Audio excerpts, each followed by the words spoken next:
দখলদার বাহিনীর তাণ্ডবে গাজার চারিদিকে কেবলই ধ্বংসস্তূপ। একসময় সুন্দর রাস্তা, দালান, কোনো কিছুই চেনার উপায় নেই। ঘরবাড়ি হারিয়ে নিঃস্ব ফিলিস্তিনের ঠাঁই হয়েছে অস্থায়ী তাঁবুতে।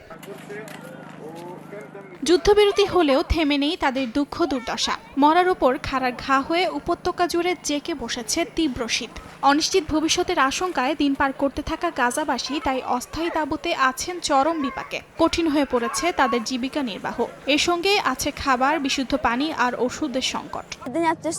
ঠান্ডা আবহাওয়া অসহ্যকর হয়ে উঠেছে। প্রচন্ড বাতাসে আমাদের তাঁবুগুলো ক্ষতিগ্রস্ত হয়েছে। সকাল থেকে আমাদের তাঁবু বৃষ্টির পানিতে ডুবে গেছে। বাচ্চারাও ভিজে গেছে। এমন খারাপ অবস্থার সম্মুখীন কখনো হয়নি।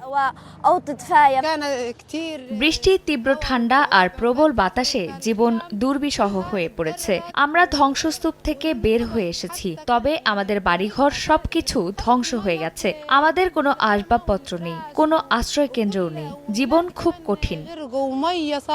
বার্তা সংস্থা রয়টার্স বলছে, যুদ্ধবিরতির শুরুতে ত্রাণকর্মীরা খাদ্য সরবরাহকে অগ্রাধিকার দেয়ায় উপত্যকাটিতে ফিলিস্তিনের পর্যাপ্ত আশ্রয় নিশ্চিত করা এখন কঠিন হয়ে পড়েছে। জাতিসংঘ সম্প্রতি জানিয়েছে, ধ্বংসস্তূপে পরিণত হওয়া জনপদ পুনর্গঠনে $5,300 কোটি প্রয়োজন।